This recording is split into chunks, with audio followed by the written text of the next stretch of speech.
Okay, before we have our quiet time, let's all get on the same page. If you're in the Sparkly book, it's page 308, the third full paragraph. If you're in the second edition, it's page 264, paragraph 6. If you're in the first edition, it's page 246, first full paragraph. And if you're in the JCIM, it's page 129, sixth full paragraph.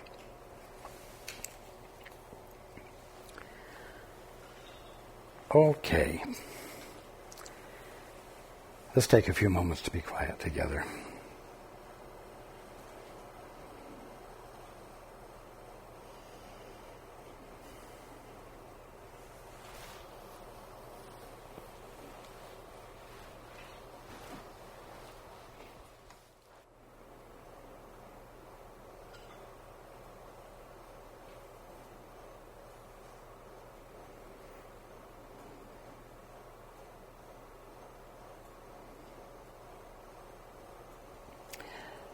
Okay. Good evening.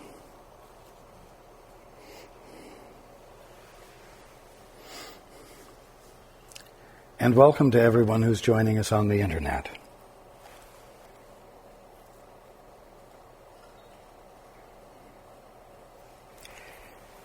Well, we're going to jump right in.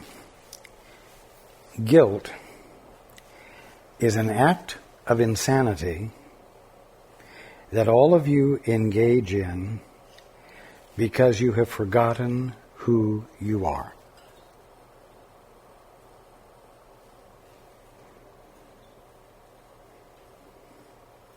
That means that guilt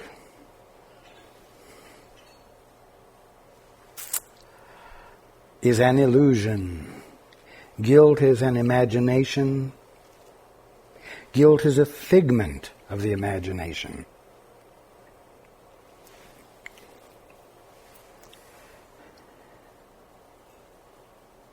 And yet you all employ it as though it's an actuality.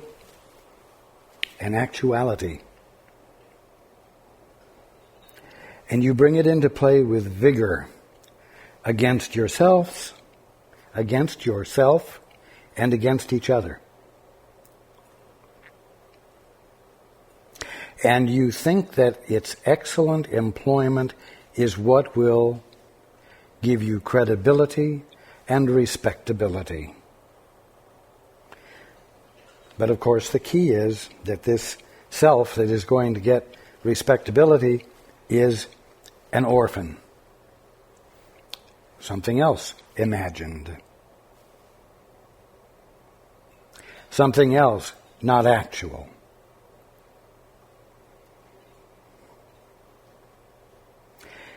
And to get free of the insanity of the practice of guilt, one has to finally become willing to abandon the stance of orphan. And of course, in order to do that, one has to not only, let's say, remember who you are, you have to accept who you are, the offspring or expression of something else, not yourself, God. And then you have to be willing, as we said last week, to go into partnership or to reassume a partnership that was never absolved or never dissolved,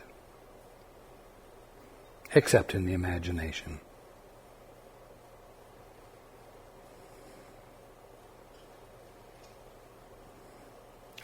Now, before we continue on, there is an aspect of guilt.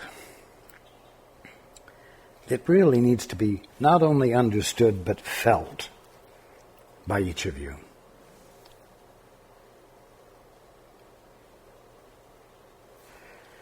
You think guilt is actual, and so you employ it. So far, so good. unless you're employing it against yourself. If you're employing it against your brother, so far so good, you think. Because you're not called upon to feel guilty when you're calling upon your brother to feel guilty. But just wait until your brother does the same thing to you and calls upon you to feel guilty. Now you're getting into hot water.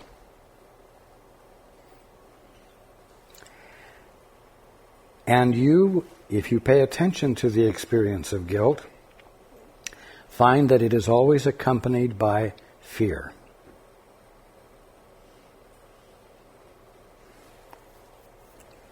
Always. And the thing you don't realize is that fear is always accompanied by guilt. You might think, oh, well, I'm afraid if I see a truck bearing down on me. Or I'm afraid if I see somebody about to attack me, and that has nothing to do with guilt. Oh, it does. It does. Because you cannot avoid feeling guilty for what you're incompetent to respond to. If you're incompetent to deal with a diesel truck bearing down on you that you can't get out of the way of, or if you feel incompetent to deal with a bully, you're 5'2" and a 6 foot tall macho guy is bearing down on you with no respect for your puny self, you feel fear, you say. But no, you feel incompetent to cope with the situation, and that always introduces guilt. Guilt is the experience of dissonance that you have when you think that you are an orphan.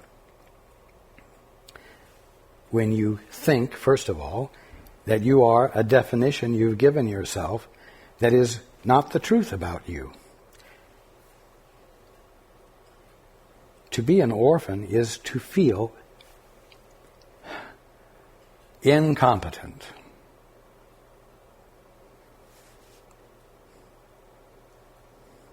It's a fearful experience. And because it involves, at the bottom line, a denial of your heritage, a denial of your birthright, because it's a denial of your having a source other than yourself, or processes of evolution.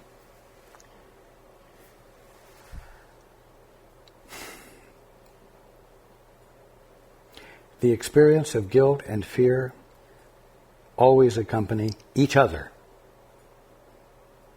And it's not your birthright to be experiencing them. Now, here's what happens. Here's the actuality of the experience, the apparent experience of guilt and fear. Guilt or fear presents itself always with its partner, no matter which one seems to present itself first.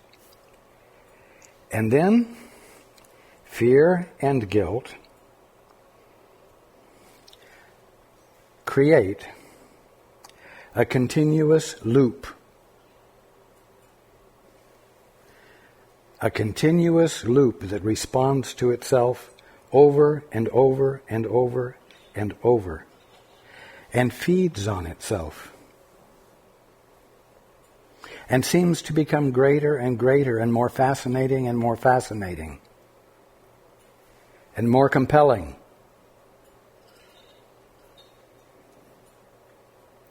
It actually becomes mesmeric, hypnotic. And you lose your capacity to be in balance. you lose your capacity to experience with perspective.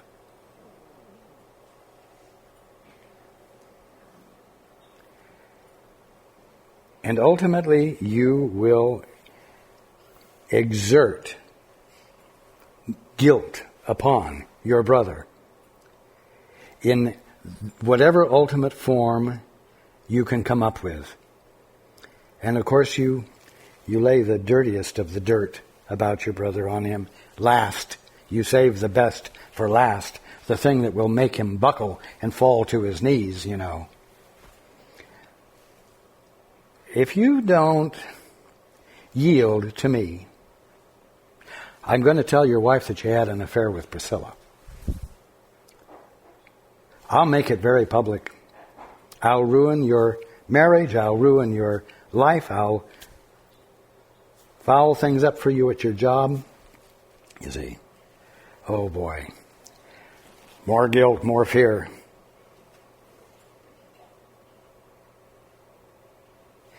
And why do you do this?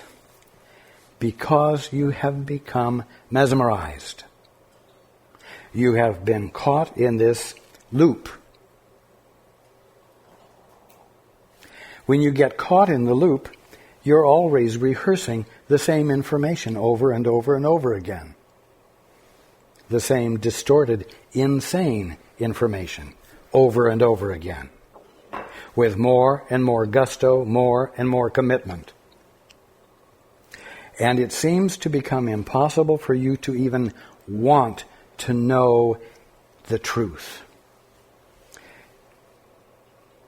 You're not the least bit interested in knowing whatever it is that might allow you to calm down and not feel this way anymore. Why? Because you want justice.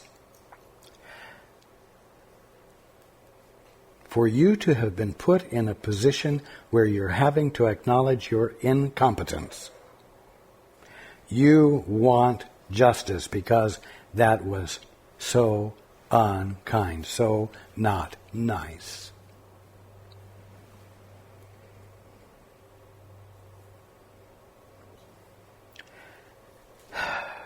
Competence cannot be gained by the skillful employment of guilt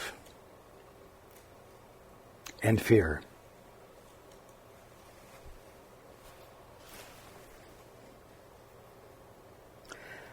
Now,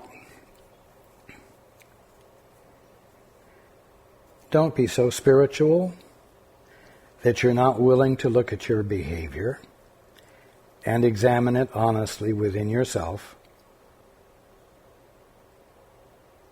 Because you all know when you've gotten angry and angrier and angrier and you've finally flown off the handle at the expense of your brother or your sister, and you just couldn't help yourself. Now, you can fool yourself by saying that this response is a survival response. That, you know, in terms of survival, you have two choices, fight or flight. And of course, if you're not going to be a wimp, you're not going to use flight as the option. You're going to fight. You're going to stand and aggressively protect yourself.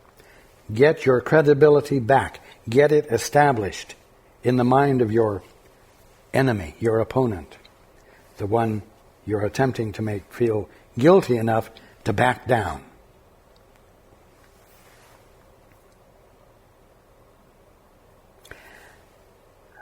What you haven't known is that this insistence that you feel upon following through with all of your might to inflict guilt so as to bring about, quote, a good result, unquote, is a result of mesmerism, is an example of your behavior not being controlled by your innate intelligence, but rather from your getting caught in a continuous loop that feeds on itself and literally embodies no intelligence at all. And literally, therefore, cannot lead you to a solution of the problem that started it.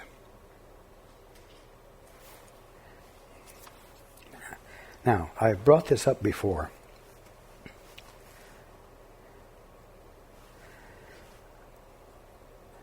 Because you all talk about wanting to wake up. You're all reading the course because you want to wake up. Or you want to experience enlightenment, and something in you knows that there is really such a thing as enlightenment. And you know what? In order for you to experience this, you're going to need to experience healing. And you're going to need for your brothers and sisters to experience healing. And you're going to need to contribute to the experience of healing. And if what one needs to be healed from can be justified as real and a result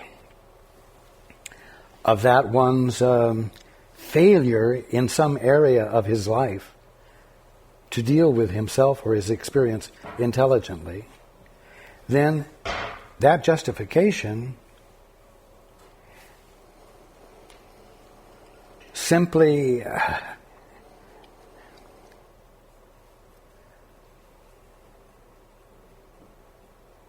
negates completely the opportunity for healing to be experienced. Whatever standards of reasoning are being used to justify a problem exist in a different realm, I'm going to say, than the realm of reality, where that thing that needs correction doesn't exist. Because, for lack of better words, God didn't create it. God did not create you to suffer. God didn't create your brother to suffer. God didn't create you to have diseases. God didn't create your brother to have diseases. God didn't create you or your brother to have a capacity to mistreat yourself and thereby actually cause justifiable damage or disease that you must therefore suffer through, because you must pay for your flaws and your failure. God didn't do it. Therefore, whether it's cancer or whether it's a sudden injury from accident, you are not bound. You are not bound to suffer from it for more than an instant. If God didn't set it into motion, it hasn't been set into motion, and the experience you're having is not going on in your right mind. Because there is another arena, we will say, in which reality is going on and is governed by God, there is awaiting you escape from whatever mindset you have bound yourself to, or whatever false interpretations you have placed upon all of creation, so that you are misunderstanding it and misbehaving with it in a way that's causing you discomfort. You all deserve to be healed. You hear that? You all deserve to be healed. There is nothing that exists that can justify your suffering, no matter what. And if you want to experience waking up, if you want to experience enlightenment, you're going to have to stop employing what keeps you from experiencing it.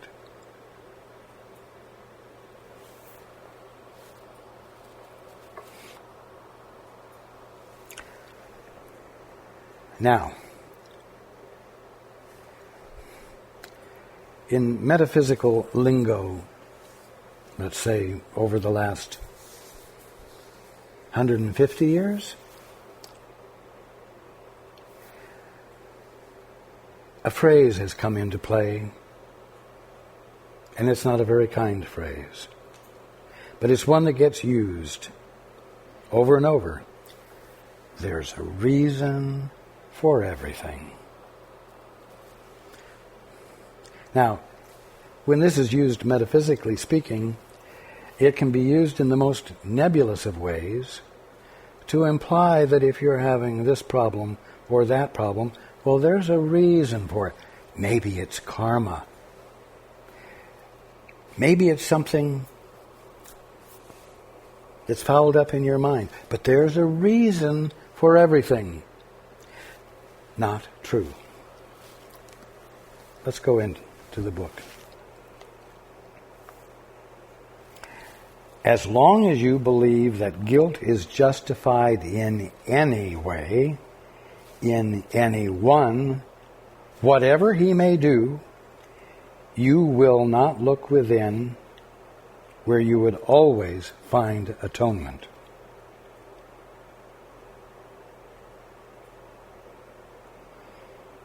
Remember, we talked about the fact that when you look within, where you think you are going to find absolute evidence of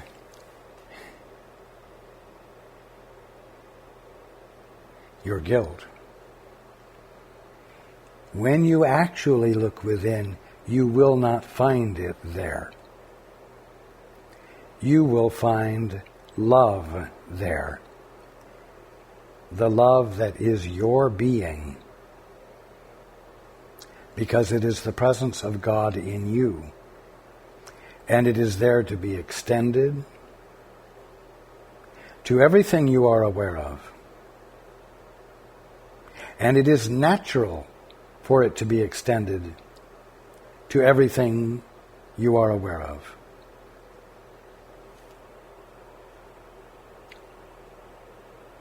If you will look within, you will always find atonement. The end of guilt will never come as long as you believe there is a reason for it.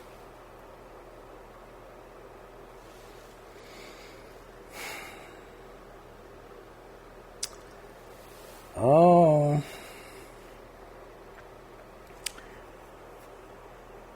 Well, the orphan says,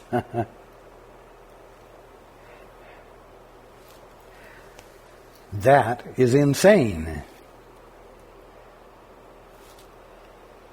How can there be no reason for guilt? To believe that is insane.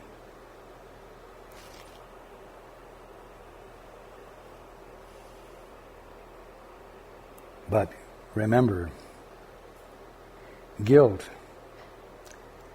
is an act of insanity employed by one who doesn't remember who he is. Guilt is the act of insanity because there is no reason for it. What would constitute a reason for guilt? The only thing that would constitute a reason for guilt would be God saying, you are guilty. Then guilt would be eternally real and actual. But God has yet to have said that. And therefore guilt has not been set into place as a part of creation. It doesn't exist as an actuality, only as an insane practice in your minds, which means it's just a thought which you don't have to employ. And it's this simple clarity that you can embrace and remind yourself of every time you feel inclined to get upset and to employ guilt. Now you understand that the employment of guilt is not an act of reason. The employment of guilt is not an act of reason. Not only that, it sets into place this continuous loop that you become subject to because you feed it with your attention and your emotion. And you become blinder and blinder and blinder to any capacity you have to employ perspective, broad perspective, that goes beyond the details of your justifications for guilt, that goes beyond your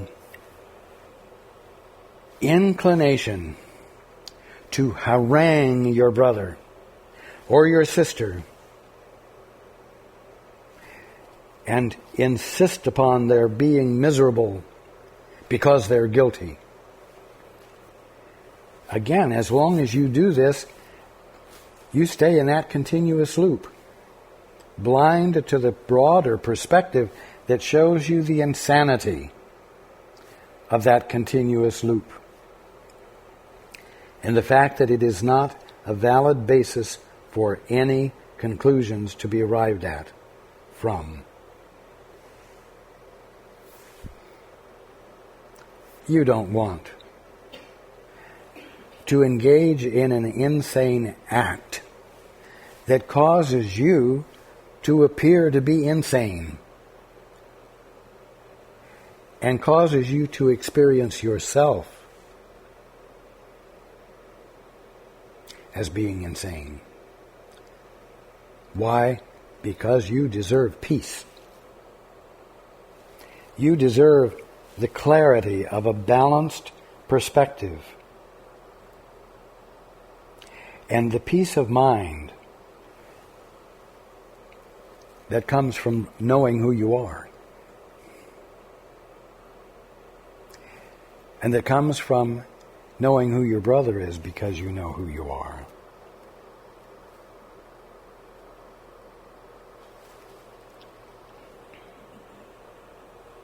The end of guilt will never come as long as you believe there is a reason for it. And likewise, the end of disease and injury will never come as long as you believe there is a reason for it. What do you mean? I just saw that bus hit that fellow and severed his arm. What do you mean his arm wasn't severed? What do you mean there wasn't any reason for it? What I mean is that if God did not enact that drama, it hasn't happened. And in the realization that it hasn't happened, instantaneous healing can occur. Instantaneous healing can occur.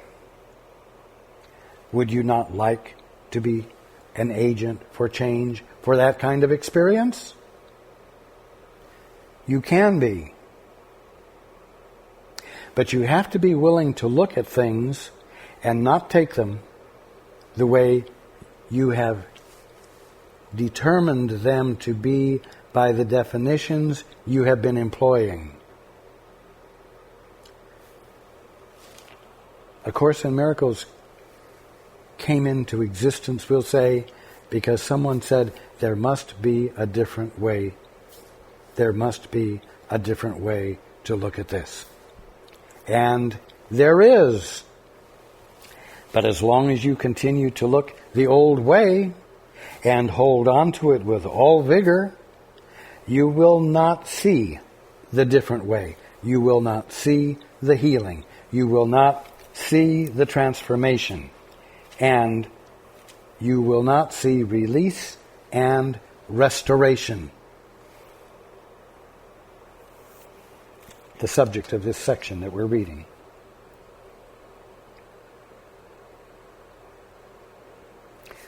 Dare to be radical here.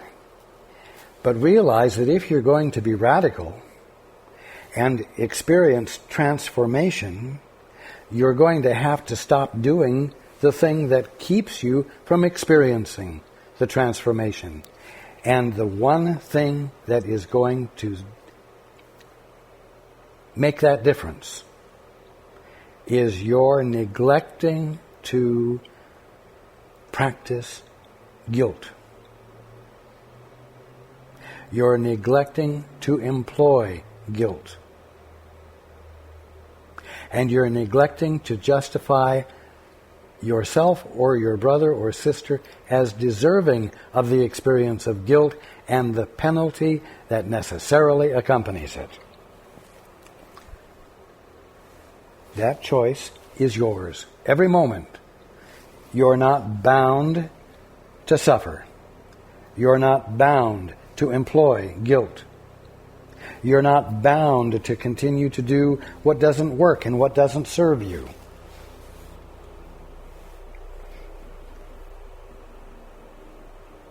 Again, the end of guilt will never come as long as you believe there is a reason for it. For you must learn that guilt is always what? Totally, not just a little bit, but totally insane and has no reason. The Holy Spirit seeks not to dispel reality. If guilt were real, atonement would not be. The purpose of atonement is to dispel illusions, not to establish them as real and then forgive them.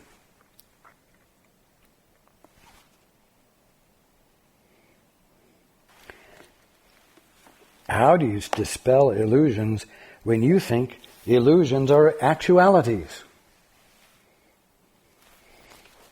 How do you dispel your justifications for employing guilt when you think that it's part of the survival mechanism of your being? Something as inseparable from you as your existence. How do you dispel that? Well, you don't until someone comes along and says, hey, this is not something inseparable from your existence. This is a behavior that you have acquired through ignorance. And you can abandon it. It's like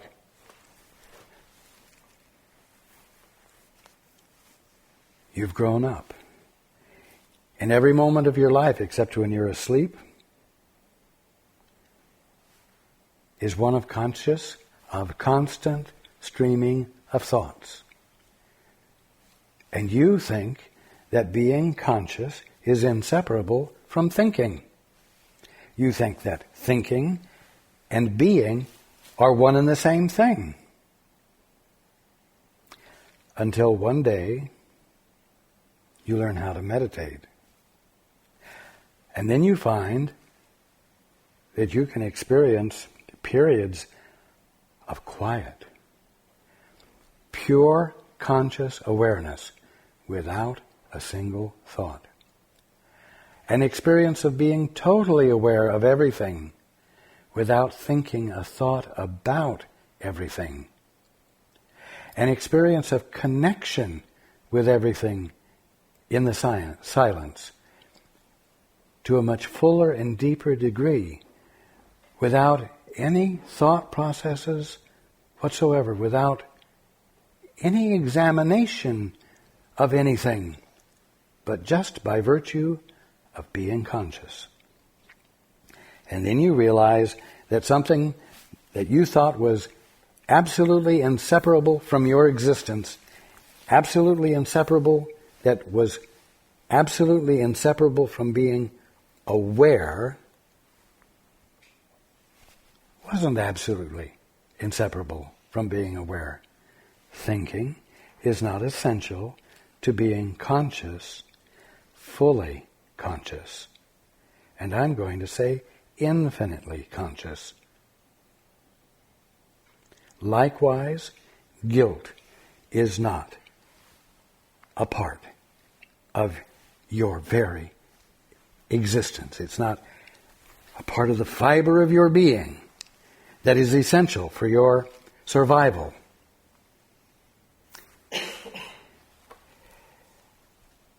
It is an illusion employed by a delusion.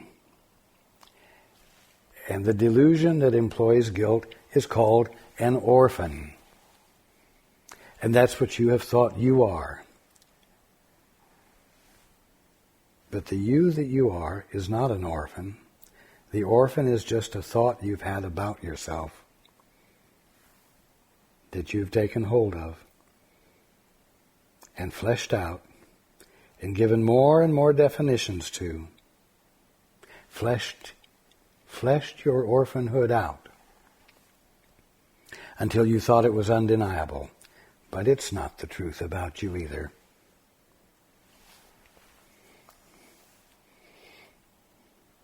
The purpose of atonement is to dispel illusions, not to establish them as real and then forgive them. The Holy Spirit, that which is nothing more than your right mind, does not keep illusions in your mind to frighten you and show them to you fearfully to demonstrate what He has saved you from. What He has saved you from is gone.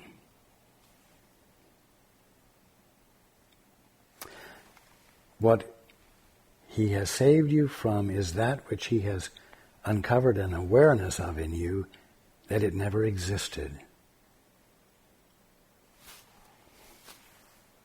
That it was an imagination.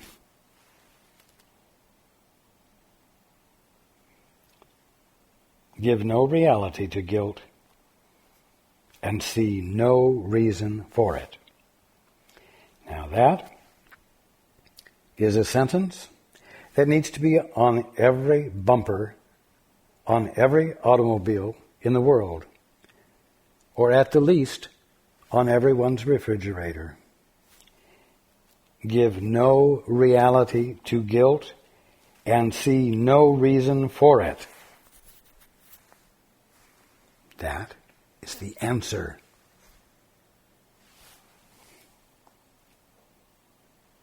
The Holy Spirit does what God would have Him do, and has always done so.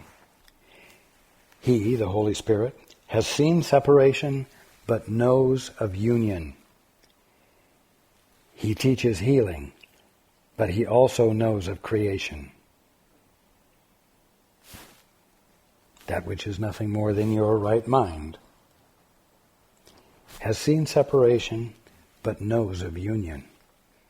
That which is nothing more than your right mind teaches healing, but He also knows of creation.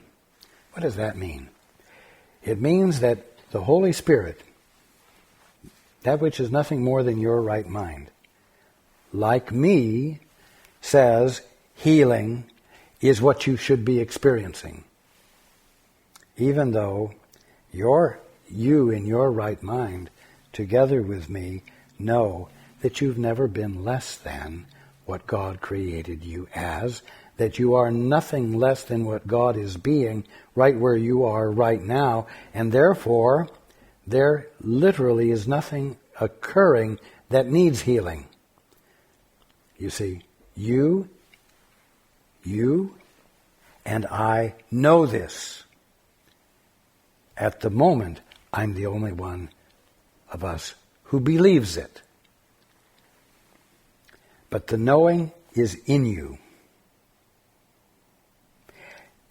Awaiting your discovery by virtue of your becoming alert enough and having enough broad perspective to see the mechanism of guilt, the insane thought processes that cause this continuous loop to be initiated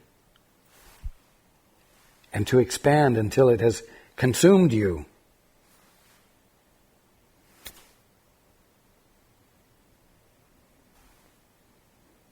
So that you can let it go because of the perspective you now have.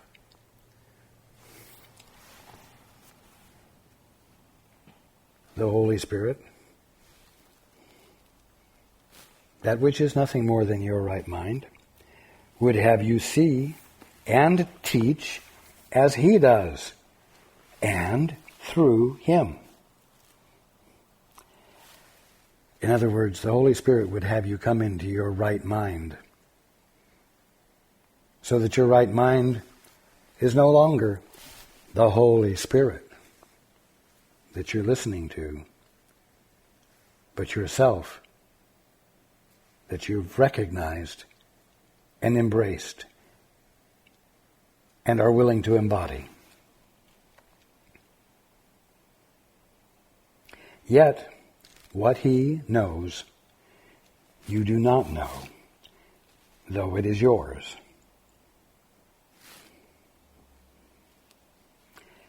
What your right mind knows, you do not at the moment know, feel, recognize, experience, because you're so confident about the way you're seeing things.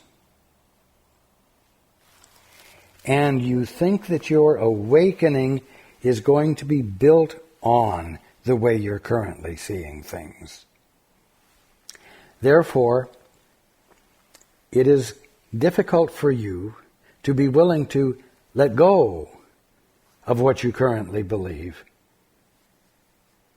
because you think what you currently believe is part of the stepping stone process of arriving where you're going.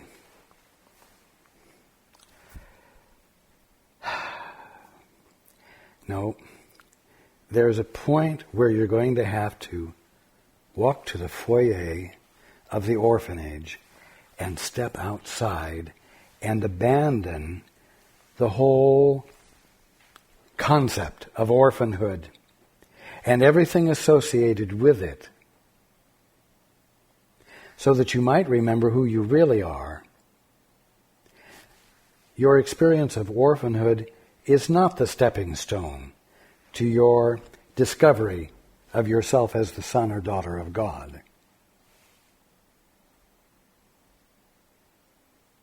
It's not.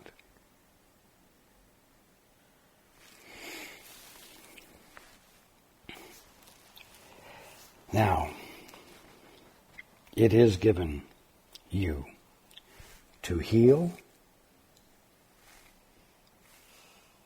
It is given you to heal and teach, to make what will be now.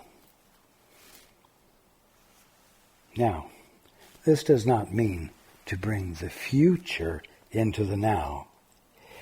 It means to bring the ultimate that is the fact now, but which you're not conscious of, which makes it something awaiting you in your future. It means bringing the ultimate into the now.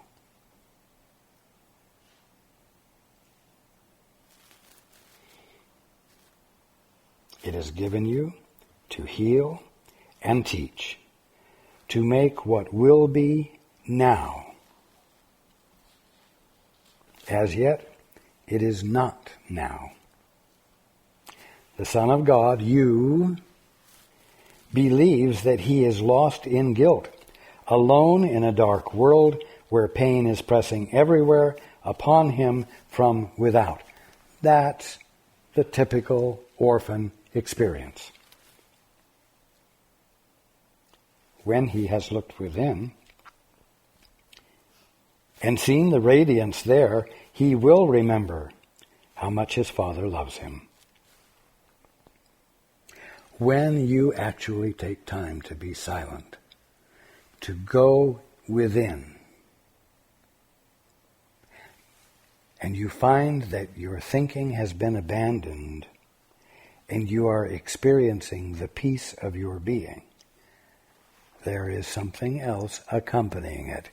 It is the experience of love and the experience of joy.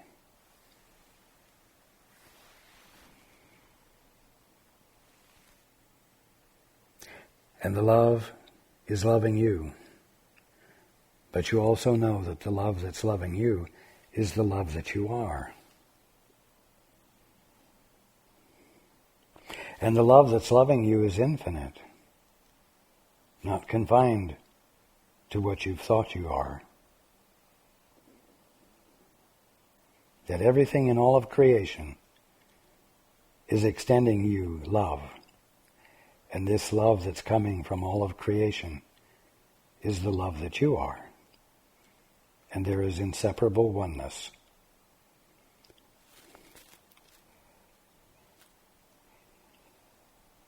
When he has looked within, the orphan has, and seen the radiance there, he will remember how much his Father loves him. And it will seem incredible that he has ever thought his Father loved him not, and looked upon him as condemned. The moment, now this is a statement of fact, the moment that you realize guilt is insane, wholly unjustified, and wholly without reason, you will not fear to look upon the atonement and accept it wholly.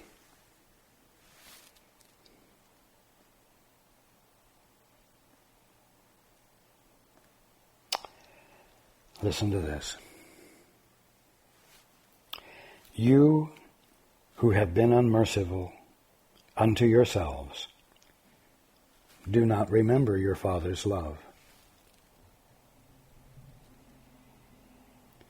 You who have been unmerciful unto yourself and unto each other, do not remember your Father's love. And that's why you've been unmerciful to each other. But your Father's love has been present, and you know what? You have been your Father's son or your Father's daughter all along.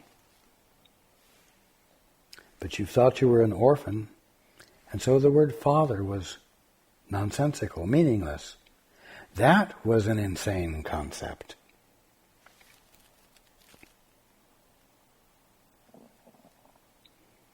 You who have been unmerciful unto yourselves, do not remember your Father's love.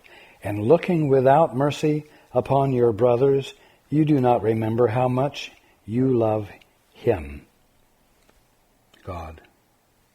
Because you haven't looked into your brother's eyes yet and remembered God. Yet it is forever true. In shining peace within you, here's the truth. Here's the truth about each one of you guilty bastards and each one of you guilty bitches who do nothing but make life miserable and who deserve to be drawn and quartered. Slowly, so that you experience agony for as long as possible.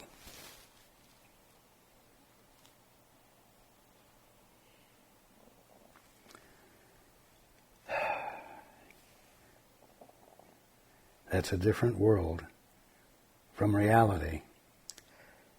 And it's all imagination. It's all mean-spirited imagination. and its mean-spirited imagination that feeds upon itself and grows itself into terrible proportions and consumes you and deprives you of your capacity to be sane and to experience the joy and the fulfillment that is a natural accompaniment of sanity.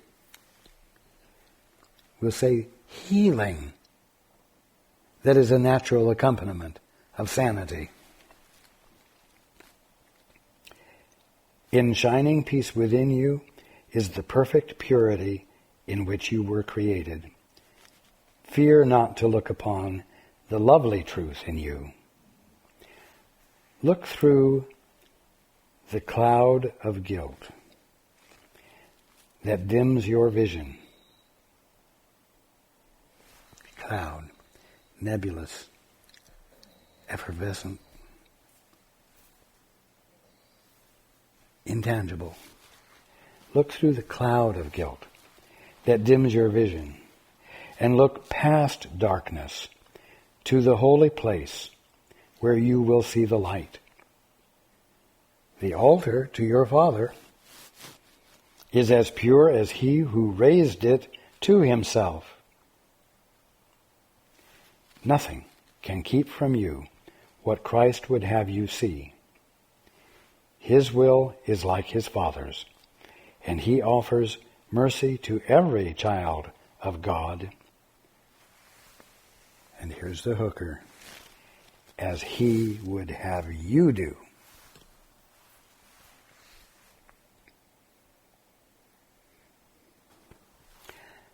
And for the third time in a row, I'm going to go back to this. This is the good news.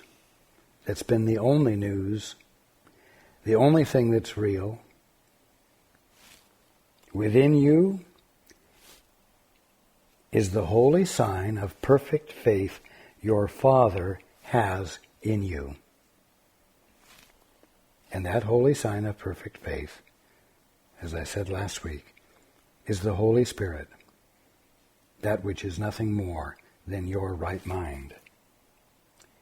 He, the Father, does not value you as you do, or does not devalue you as you do. He knows Himself and knows the truth in you. He knows there is no difference, for He knows not of differences. Can you see guilt where God knows there is perfect innocence? Well, the orphan says, perfect innocence? Crap! There's no innocence there. There's nothing but guilt, and the guilt He must pay. And I will see to it that they pay. And pay, and pay, and pay, until what? Until I say justice has been served.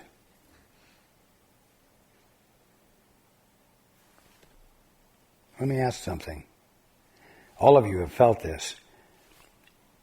Compulsive need for justice. But if something has happened to interrupt your demand for justice, let's say a little bit of real life comes into the picture, and the argument has to stop because one of you has to go to work. So you have to continue the argument at the end of the day after work. And the day goes by, and after work you come back home and you just can't get the rev up that you had this morning.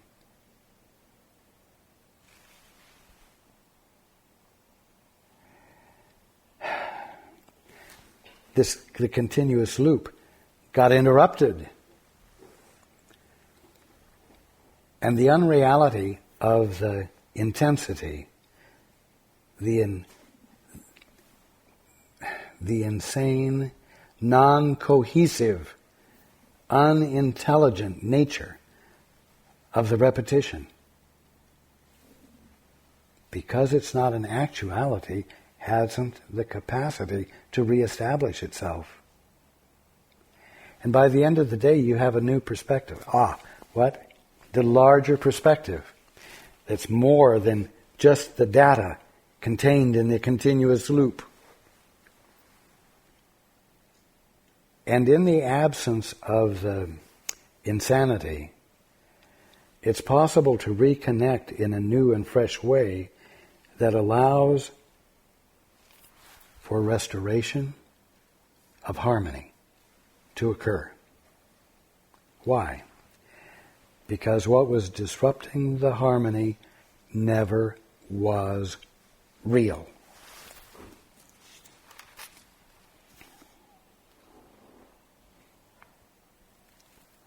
I entrust you to a wonderful new week,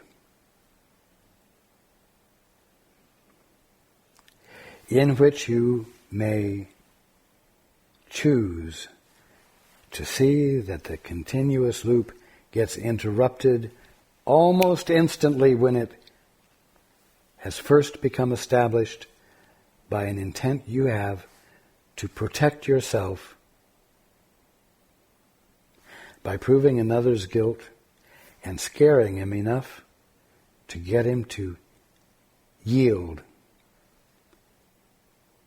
and not present you with your incompetence anymore. Your competence and your incompetence are both aspects of the orphan mentality. And you interrupt the continuous loop by walking out of the orphanage and abandoning the frame of reference. It's that simple. But you have to do it.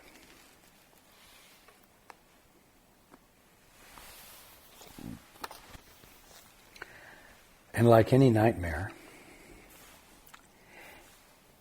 if you want to step out of the obsessive, compulsive intent to practice guilt, you may well have to wrench yourself awake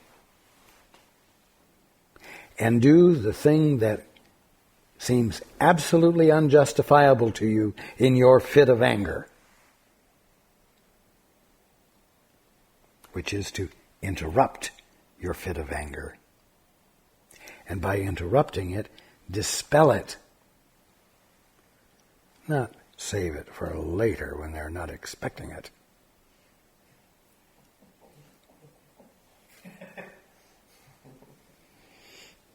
I love you.